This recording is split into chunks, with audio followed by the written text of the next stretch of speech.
पांच तगड़ी रणनीति जिससे एमपी में कांग्रेस का तहस नहस तय। कमलनाथ के बीजेपी में एंट्री की चर्चा की। चलिए आपको बताते हैं पूरी इनसाइड स्टोरी। मध्य प्रदेश के पूर्व सीएम कमलनाथ का बीजेपी में जाना लगभग तय माना जा रहा है। उनके समर्थकों ने यह संकेत दे दिए। तारीख और समय बीजेपी के केंद्रीय नेतृत्व से मुलाकात के बाद तय हो जाएगा।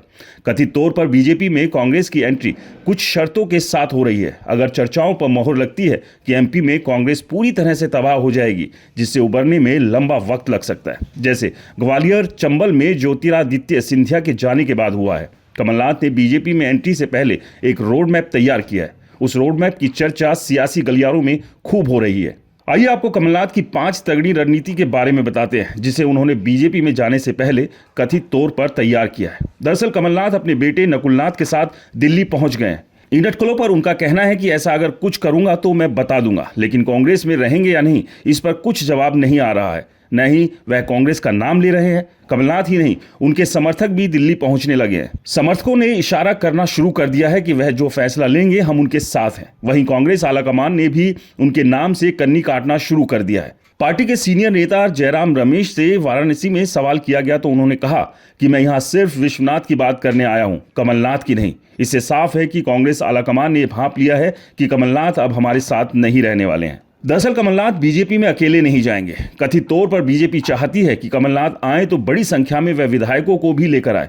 हालांकि मध्य प्रदेश में बीजेपी को विधायकों की जरूरत नहीं है, लेकिन बीजेपी कांग्रेस को छत्तीसगढ़ में खत्म करना चाहती है। 2023 का विधानसभा चुनाव कांग्रेस कमलनाथ के नेतृत्व में वहीं लड़ी थी। ऐसे में अधिकांश लोग इनके समर्थक ही है। चर्चा है कि कमलनाथ के साथ 22 से अधिक विधायक बीजेपी में जाएंगे।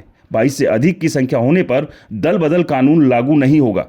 एमपी में कांग्रेस विधायकों की संख्या अभी 63 है। वहीं छिंदवाड़ा विधानसभा की 7 सीटों पर कांग्रेस का कब्जा है। कमलनाथ के साथ अगर विधायक बीजेपी में जाते हैं तो सबको विधानसभा से इस्तीफा देना होगा। अगर ये विधायक इस्तीफा देते हैं तो उपचुनाव में इन्हें ही टिकट मिले।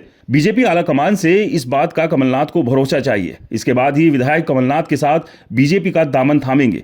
ज्योतिरादित्य सिंधिया के समय में बीजेपी को यह शर्त मंजूर थी। ऐसे में अटकलें हैं कि कमलनाथ की बात पर आलाकमान की सहमति मिल गई है। जिला पंचायत अध्यक्ष से लेकर सांसद तक छिंदवाड़ा में हर जगह कमलनाथ के परिवार या उनके समर्थकों का कब्जा है। बीजेपी की हर कोशिश छिंदवाड़ा में कमलनाथ के सामने असफल होती रही है। वहीं बीजेपी के आने के बाद भी छिंदवाड़ा में चीजें कमलनाथ के हिसाब से ही होगी।